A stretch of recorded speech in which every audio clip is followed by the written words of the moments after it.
요한 3서 1절부터 4절까지 교독하겠습니다. 장로인 나는 사랑하는 가이오 곧 내가 참으로 사랑하는 자에게 편지하노라.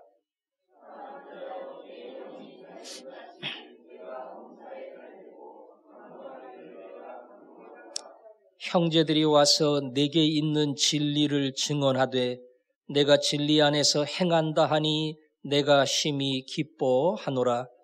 내가 내 자녀 진리 안에서 행한다 함을 듣는 것보다 더 기쁜 일이 없도다. 아멘.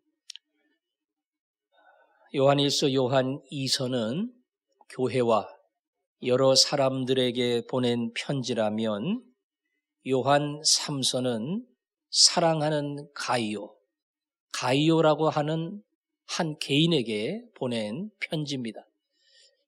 가이오는 교회의 지도자예요. 장로인 사도 요한이 가이오라고 하는 교회의 지도자에게 짤막한 편지를 보낸 겁니다. 따라서 1서, 2서하고는 내용과 주제가 조금 다르고요.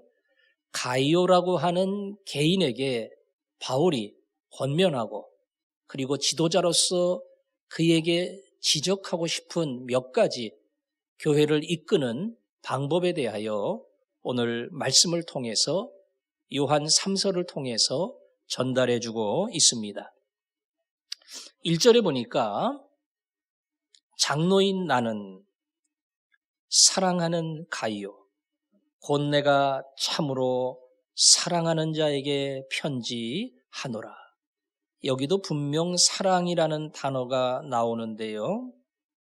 이 사랑이라는 단어를 가만 보면 가이오에게 붙인 겁니다. 가이오. 사랑하는 가이오. 그것도 모자라서 참으로 사랑하는 자다. 가이오를 이렇게 불렀습니다. 사랑이라는 단어는 흔하다 그랬죠? 그러나 의미를 담으면 쉽게 말할 수 없는 단어가 사랑이다. 왜냐하면 사랑은 하나님께로부터 시작된 하나님의 본질과 같다. 그 사랑의 단어를 요한은 가이오에게 붙입니다. 사랑하는 가이오. 참으로 사랑하는 가이오. 보통 우리가 사랑한다는 말을 붙일 때에 가장 익숙한 대상은 가족일 겁니다. 부부가 서로를 향해서 나의 사랑하는 아내와 남편이다. 더 나아가서 내 아들, 내 딸을 생각하면서 아이고 우리 사랑하는 아들, 사랑하는 딸, 손주를 향해서 내 사랑하는 아무개 이런 표현은 익숙하고도 그리고 어찌 보면 자연스러운 겁니다. 근데 가족이 아니에요. 내 핏줄이 아닙니다. 물론 교회에 믿는 성도인 것은 분명해요. 그런데 그 성도를 향해서 의례적으로 하는 말이 아니고 형식적으로 하는 말이 아니고 진정으로 사랑하는 형제, 사랑하는 가이오. 이것도 모자라서 참으로 사랑하는 내게 이 편지를 쓴다.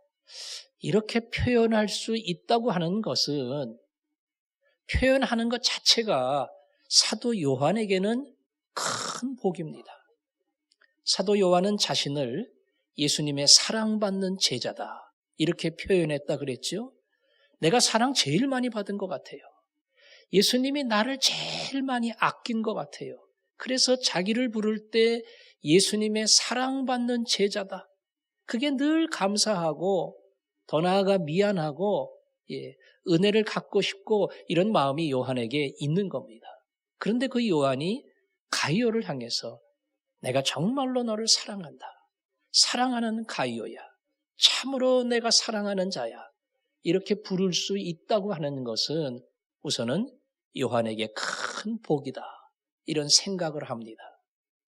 은혜를 받았는데 사랑을 받았는데 받은 것도 모르고 감사도 모르고 줄 줄도 모르고 불행한 사람이죠. 요한은 그 사랑을 받았고 그 받은 사랑에 감사해서 내 가족이 아니고 핏줄이 아닌데도 그를 향해서 사랑하는 가이오다. 내가 정말로 사랑한다. 이렇게 불렀다는 겁니다. 오늘 요한의 이 표현은 우리에게 많은 것을 점검하게 해줍니다. 나에게도 성도가 있어요. 가원이 있습니다. 나는 그들을 아낍니다. 그들을 소중히 여깁니다. 그들을 사랑합니다. 그러나 과연 내가 이 표현을 부끄러움이 없이 붙일 수 있겠는가? 사랑하는 아무개.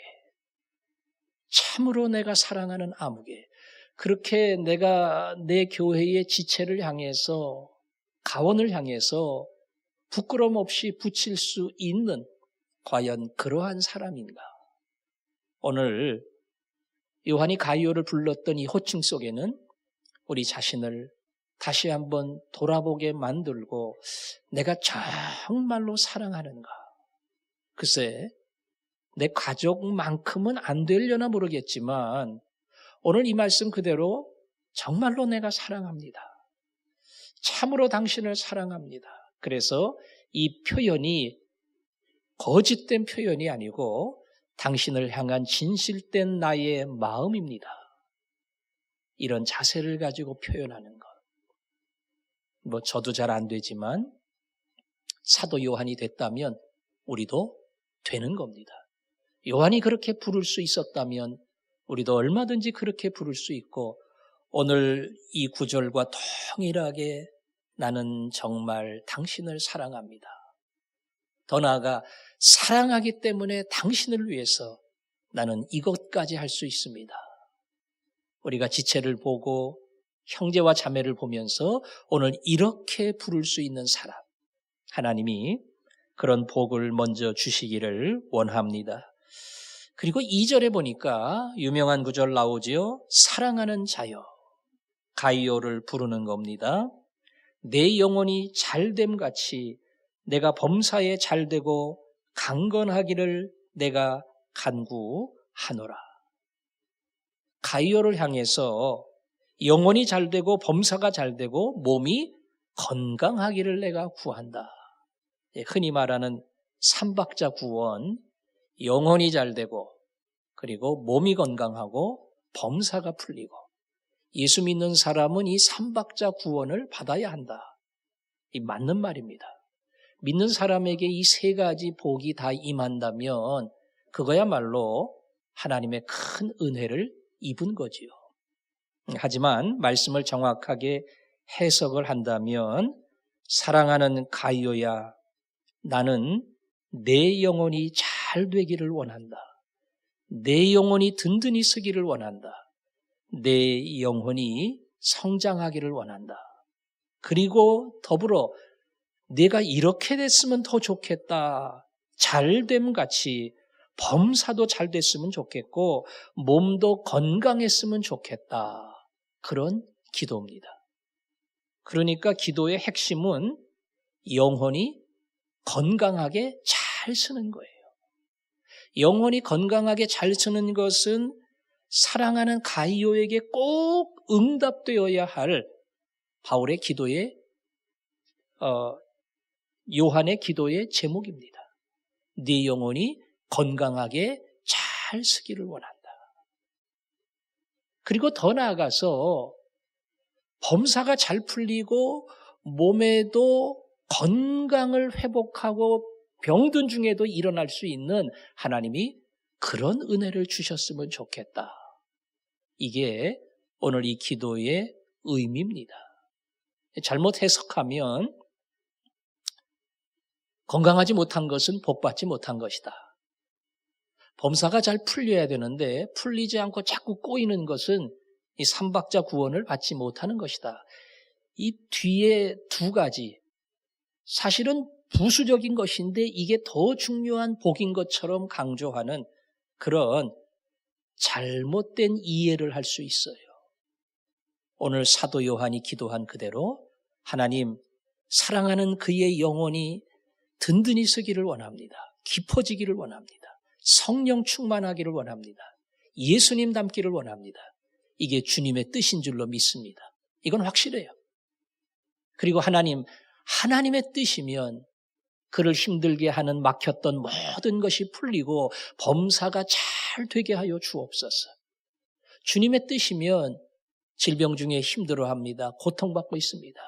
그를 일으켜 주시고 강건함으로 주님을 섬기게 해 주옵소서. 이게 요한의 기도인 겁니다. 두 번째, 세 번째는 하나님이 때로는 다르게 응답할 수 있어요. 길을 자꾸 막을 수 있습니다. 고쳐줘야 되는데 오랫동안 약함 속에 질병 속에 남겨놓을 수 있어요. 그건 우리의 기도대로 다 되는 것이 하나님의 뜻이 아닐 수도 있습니다. 그래서 그것은 우리의 바람을 가지고 하나님 열어주십시오. 잘 되게 해주십시오. 하나님 건강을 회복시켜 주십시오. 기도하면서 주님의 뜻을 따라가는 겁니다. 그러나 앞의 기도는 이건 양보가 없어요. 하나님, 내가 섬기는, 내가 기도하고 있는 암흑에 그 믿음이 자라기를 원합니다. 주님을 향한 열심이 뜨거워지기를 원합니다. 예수 위에 살고 싶은 소원이 가득 채워지기를 원합니다. 자기를 위해 살지 않고 주를 위해 이웃을 위해 살아가는 하나님의 사람으로 붙들어 주옵소서. 이 기도는 양보할 이유가 전혀 없어요. 얼마든지 그 기도는 강력하게 하나님 도와달라고 간구할 수 있습니다. 오늘 요한의 기도를 보면서 내가 아무개를 위해서 기도할 때 제일 중요한 기도의 제목을 빠뜨렸구나. 이걸 우리가 안다면 항상 이 기도부터 먼저 하는 그런 믿음의 종이 되어야 합니다. 그리고 마지막 3절, 4절인데요. 형제들이 와서 내게 있는 진리를 증언하되 내가 진리 안에서 행한다 하니 내가 심히 기뻐하노라. 진리는 말씀이라 그랬어요. 그 말씀 안에서 행한다. 다시 말하면 그 말씀 안에서 바르고 건강하게 교회를 돌본다는 겁니다. 나도 잘하고 다른 사람도 돕고 교회도 든든히 세운다. 그 이야기를 들으니까 내가 얼마나 기쁜지 모르겠다. 4절에도 그랬죠. 내가 내 자녀들이 진리 안에서 행한다 함을 듣는 것보다 더 기쁜 일이 없도다. 그들이 말씀 안에서 건강하게 자라고 믿음으로 실천한다. 이걸 듣고 이걸 보는 것보다 더 큰 기쁨이 없다. 이렇게 말했습니다. 요한에게는 가이오라고 하는 한 사람이 믿음이 쭉 자라고 초보 신앙에서 성숙한 성년의 신앙으로 커가고 그냥 도움을 받고 사랑을 받던 사람이 다른 사람 열심히 섬기고 희생하는 그러한 하나님의 종으로 그가 점점 말씀 안에서 든든히 커가는 것, 이걸 보는 것이, 그 소식을 듣는 것이 요한에게는 큰 기쁨이었습니다. 요한이 받을 수 있는 기쁨이 많겠지요. 또 자기와 관계를 맺는, 자기가 말씀으로 키웠던 수많은 믿음의 형제 자매와 제자들을 보면서 요한이 얻을 수 있는 그런 기쁨이 있을 겁니다. 목회하라고 후원금 많이 그야말로 지원을 해주면 그 요한에게는 큰 힘이 되고 기쁨이 되겠지요. 또 찾아와 위로해주고 격려해주면 복음을 위해 살아가는 요한에게는 말 그대로 큰 힘이 되었을 겁니다. 그런데 요한에게 가장 큰 힘이 된 것은 뭐냐? 가장 큰 기쁨이 된 것은 뭐냐? 그 사람들이 믿음 안에서 자라는 겁니다. 그 사람들이 믿음 안에서 자라는 겁니다. 그 성숙해가는 과정을 보는 거예요.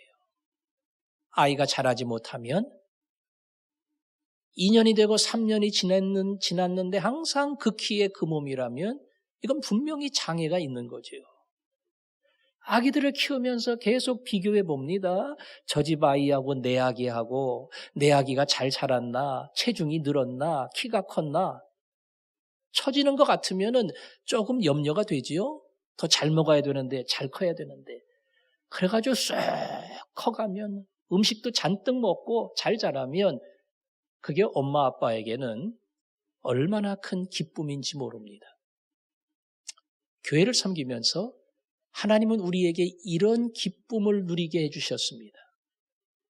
저도 한참 아플 때에, 다시 교회에 돌아왔을 때에, 교회 여러 가지 그야말로 분위기나 그리고 성장에 가야 될 기초 단계나 시작한 가정교회나 이런 게 다 흐트러질 줄 알았어요.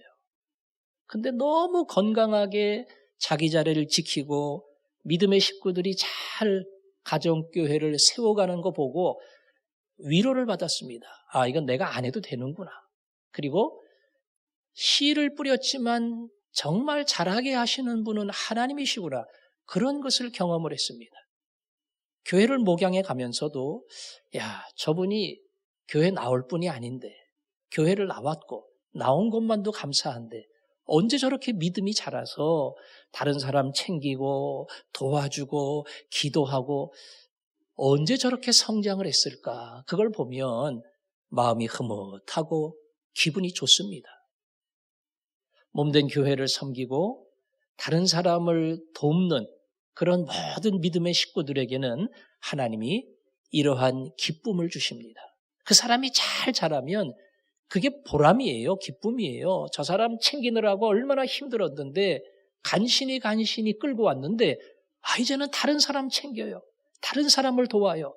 다른 사람을 위해서 희생할 줄 알고 헌신할 줄 알고 자기 것을 내놓을 줄 아는 그런 사람이 되었다는 것은 섬긴 나에게는 큰 위로와 기쁨이 되는 겁니다. 새벽에 나오시는 여러분들은 자신의 기도의 제목뿐 아니라 또 다른 사람을 위한 중보의 부담을 가지고 온 줄 압니다. 계속 기도했어요. 힘들고 어려울 때 찾아갔습니다. 격려했습니다. 낙심할 때 내가 위로했습니다. 이 수고가 헛되지 않아 어느 순간 그가 힘있게 자라나는 모습을 볼 때에 내가 했던 이 자리에 어느 날 그가 와서 내가 했던 똑같은 일을 하고 있는 그 모습을 볼 때에 그건 우리에게 큰 위로가 됩니다. 아, 내 수고가 헛되지 않았구나. 나의 기도가 쓸데없는 게 아니었구나. 내가 하나님 앞에 애썼던 모든 것이 이렇게 아름답게 결실을 맺는 거구나. 우리가 이것을 확인하고 주님을 향한 소망과 용기가 생깁니다. 하나님이 이런 기쁨을 여러분에게 주시기를 원합니다. 오늘 사도 요한을 보면서 여러분 마음속에 누구를 향하든 하나님 정말로 사랑합니다. 거짓이 아닙니다. 이렇게 부를 수 있고 더 나아가서 하나님 제가 어떤 기도보다 그 영혼이 건강하게 잘 쓰는 것 이게 그를 향한 저의 가장 간절한 기도입니다. 더 나아가 하나님 그의 영혼이 자라기를 원합니다. 믿음이 자라기를 원합니다. 내 눈으로 그걸 보기를 원합니다. 하나님 그렇게 하시고 제가 그 안에서 위로를 받고 힘을 받게 하여 주옵소서. 이것이 오늘 우리의 기도의 제목이 되어서 응답받는 하나님의 종들이 되기를 바랍니다. 우리 이 제목을 가지고 다 같이 기도하겠습니다. 아버지 하나님 감사합니다.